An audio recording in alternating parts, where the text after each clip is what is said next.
20 ғасырдың аса көрнекті түркітанушысы, Европалық қыпшақтанудың негізін салушы. 1992 жылы Солтүстік Кавказда қайтыс болған. Өзінің ақтық қалауы бойынша Алматыға жерленді. Қазақтар оны Қоңыр дейтін.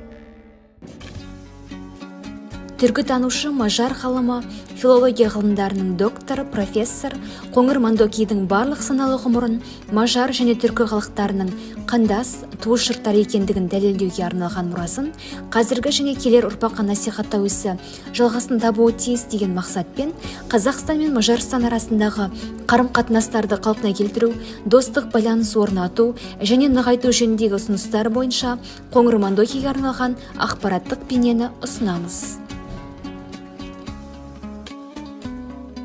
Қоңыр Мандоки атындағы нөмірі 154-ші жалпы білім беретін мектептің Қоңыр Мандокиға арналған мұражайындағы ақпараттық материалдар назарларыңызға ұсынылады.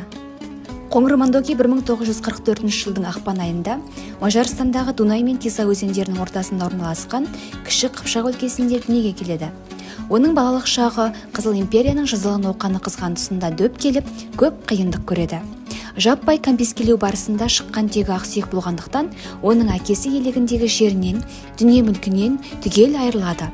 Ол аздай отбасы тоз-тоз болып және бас құқығынан айырылып, қарша адайынан тағдырдың тәлкегіне ұшырайды.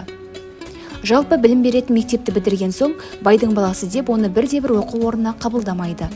Тауаны шағылған ол туған қаласы Қарсаққа келіп, ондағы ауыл шаруашылығы техникум әкімінің көмегімен астыртын оқи бастайды. Оны оқушылардың ресми тізімінен тіркеу мүмкін емес еді. Егер алда жылда тексеру бола қалса, мұғалімдер Қоңырды жасыра қоятын. Оқуға ынталы, тумысынан зерек шәкірт ақыры мектепті үздік бітіріп шығады. Ол осындай үлкен қамқорлық жасаған ұстазы Хайду-Беланы үнемі аузынан тастамай алғысын жаудырып отырады. Екі жері бар, екі аймағы бар. Венгрия дейді ғой, Мажарстанның. Ол екі аймақтың бірі Ұлы Қыпшақ жері, бірі Кіші Қыпшақ жері. Сол Қоңыр ағаңның туып өскен жері Ұлы Қыпшақ жері. Ол жерде Қоңыр ағаң Қыпшақтардың үй ішінде жанұясында дүниеге келген екен 44 жылы.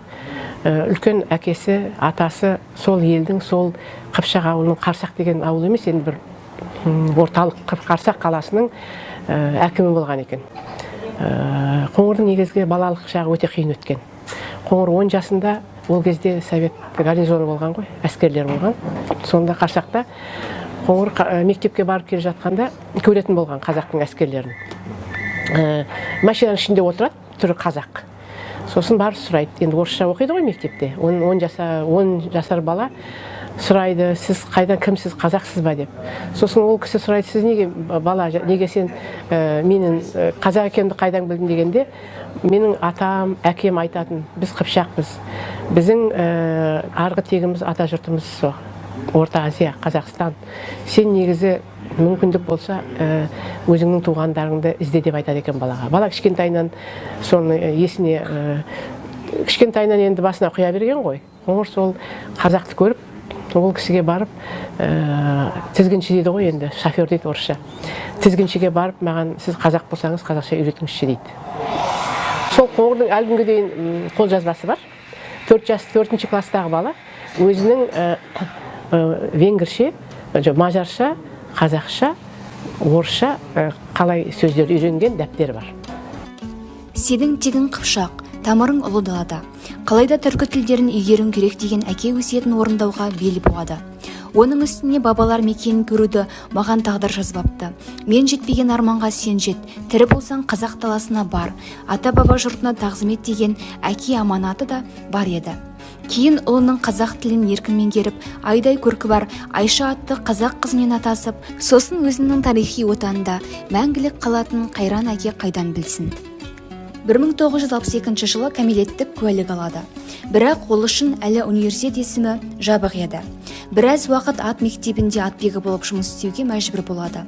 Кейін Мажарстанда саяси ахуал түзелген соң, өзінің жерлесі шығыстанудың білгірі профессор Имеддиула партиялық кепілдеме беріп, нәтижесінде Будапешт университетінде қабылданады. Ұстаз үмітін ақтап университетті бітірген соң, ол Ішкі Азия кафедрасында нағыз ғылыми жолын бастайды.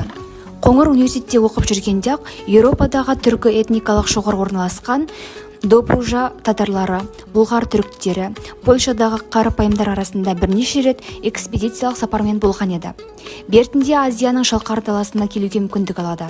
Тірі қазынан бел ортасында жүруі оның қадамын қаршыратып жандырады. Бұған әрине түркі жұртының зиялы қауым абзал азаматтары қолдап, жанашыр достары жағдай жасап отырады. Осылайша үлкен жүректі азамат түркі білгірлерінің қатарынан қосылып, зор құрметке ие болады. Қоңырдың қазасы жайлы жерлестері ол Орта Азия халықтары арасында аңызға айналған тұлға еді. Ал көз жұмған соң мифологиялық сандарға көтерілді. Ол Еуропаның маңдайалды азиятанушысы, түркітанудың классикалық тұлғасы болатын деп жазды. Қоңырдың саналы ғұмырының мақсат мүддесін отбасының тәрбиесі мен қанына сіңген тектілік қасиеттер айқындады. Оның басты мақсаты Дерфи Ишван Немет Дюла қатарына қыпшақ ғұламаларының арманын орындап, Мажарстандағы қыпшақтардың ұмыт болған дінін жаңғырту, қайта қалпына келтіру болатын. Бұл үшін табиғаты жағынан өте жақын қазақ тілін жетік меңгеріп, сол арқылы өзінің жасау керек жұмыстарын түсіндіреді. Тек тілдік емес, этнографиялық тұрғыдан қыпшақ этногенезді дәлелдеу мақсатында көптеген құнды деректер жинады. Енді шұқши айналысып, жазып шығу ғана қалған еді. Бұған өлшеулі өмір мен санауды дем мүмкіндік деп бермеді. Америка университетіндегі дипломатиялық қызметтерге шақырса да бас тартып, жиған дүниелерін қорытып жазуға асыққан еді. Бұл жұмыс енді болашақтың еншісіне қалды. Оның 140 пункттен тұратын библиографиясы шетелдіктер аса жоғары бағадан қолдан қолға тигізбейді. Осы бай мұраны жоқтаусыз қалдырмасақ жарады. Таулар алыстаған сайын асқақтай бермек. Бұл тау тұлғалы ұлы адамдарға тән қасиет мажар халқы мен қазақ жұртының ортақ ұлы Иштван Қоңыр Мандоки туралы әңгіменің бұл басы ғана. Қайтыс болар алдында ол отанынан бас тартып, өзін қазақ жеріне жерлеуді өсиет еткен. Сол бойынша ол Алматы іргесіндегі Кеңсай зиратына жерленген болатын. Мұндай тебіренерлік жағдай бұрын-соңды қазақ топырағына болмаған шығар. Сол себептен де елбасымыз Нұрсұлтан Назарбаевтың Будапештте жарық көрген ғасырлар тоғысында еңбегінің мажарша басылымына жазған алғыс сөзінде Мажарстан президенті Арпад Қоңырдың сіңірген еңбегіне тоқталды.